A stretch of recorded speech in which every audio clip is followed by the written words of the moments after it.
Hello and welcome back to Vidyarthee Education. Now, imagine this. A weather system gets delayed by just a few days and suddenly farmers become anxious, economists start calculating, governments begin monitoring reservoirs, and stock markets pay attention. Why? Company. Because that weather system is the Southwest Monsoon. And this year, the India Meteorological Department has revised the monsoon onset over Kerala to around June 4 instead of the earlier forecast of May 26th. Okay, but should we really worry about a delay of a few days? More importantly, what exactly is the Southwest monsoon and how does it form and why is it so important for India? Let's understand. So every year around June 1st, the Southwest monsoon normally enters India through Kerala. This marks the beginning of a 4 month rainy season that lasts till September. Okay, now for a country like India, the monsoon is not just a weather event. It is the backbone of agriculture, water security, food production, and even economic growth. Nearly half of India's cultivated land still depends directly on rainfall. Now, this is why whenever there is a delay, deficiency, or excess in monsoon rainfall, it immediately becomes a matter of national importance. Now, what is Southwest monsoon? Let's understand that. During summer, the Indian landmass heat up. Okay, it heats up much faster than the surrounding oceans.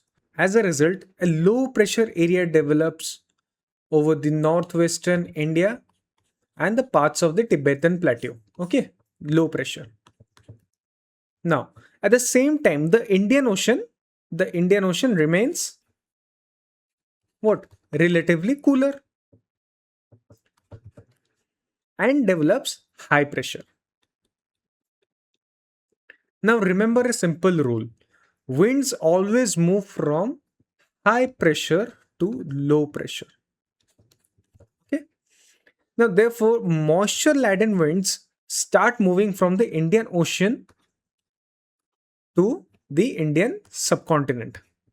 These winds cross the equator, and due to its Coriolis effect, it gets deflected to the right in the northern hemisphere. Now, this creates the southwest monsoon winds. The name southwest monsoon comes from the direction from which these winds approach India.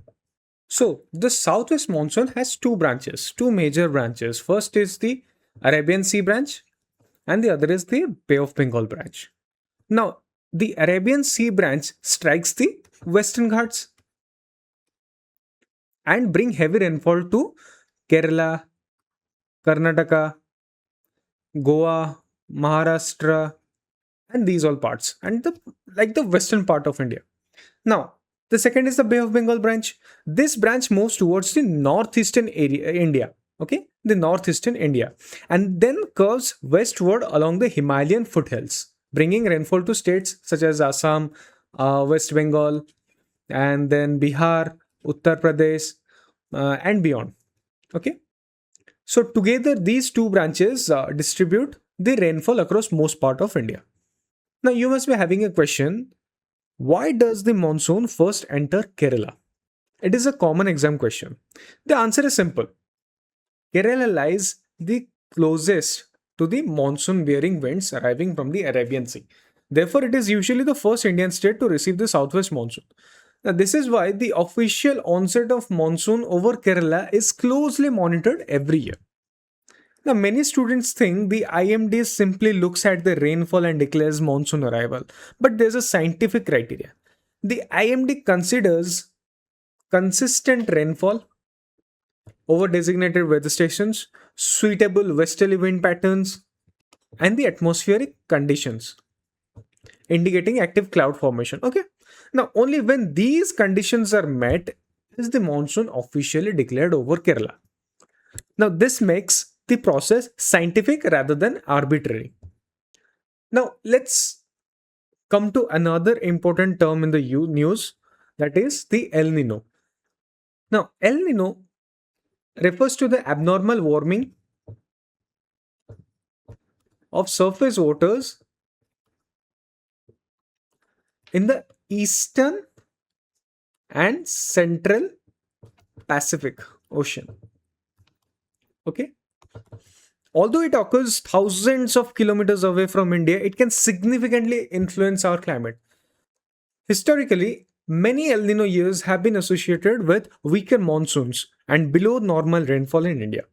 That is why the meteorologists are watching the development of El Nino conditions carefully. For 2026, the monsoon is expected to be around 90% of the long period average.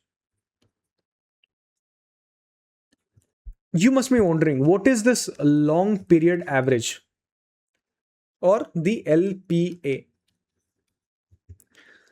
Another important term for prelims. Long term average or LPA is the average rainfall recorded over a long period. It is usually like several decades. Okay, several decades. It acts as a benchmark. Benchmark against which monsoon performance is measured. If rainfall is close to the LPA, it is considered normal. Okay. Now, if it is close to LPA, let me write it. Close to LPA, normal.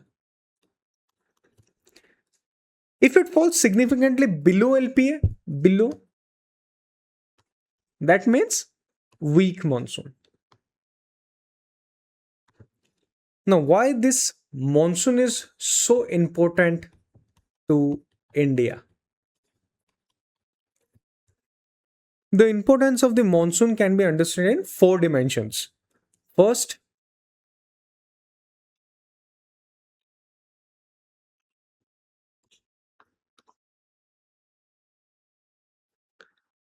is the agriculture. Okay. Now, a large share of India's farmers depend on monsoon rainfall for sowing and crop growth. Second is water security.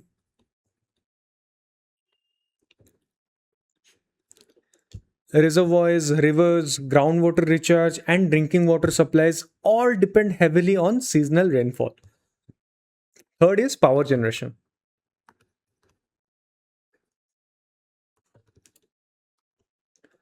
Hydroelectric projects require adequate rainfall to maintain reservoir levels. Now, last one, the fourth dimension is the economy.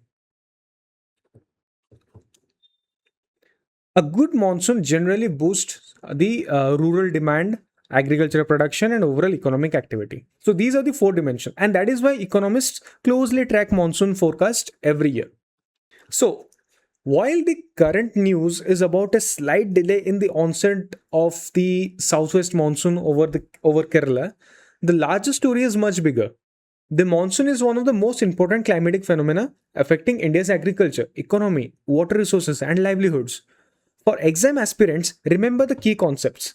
First is the Southwest Monsoon, then the Arabian and the Bay of Bengal branch. Okay, El Nino, and then long period average, and the significance of Kerala as the gateway of monsoon. Because UPSC and other government exams may change the question, but they keep returning to these concepts again and again. So thank you for watching. If you found this explanation useful, do share it with fellow aspirants, and I'll see you in the next topic. Till then, keep learning and stay curious.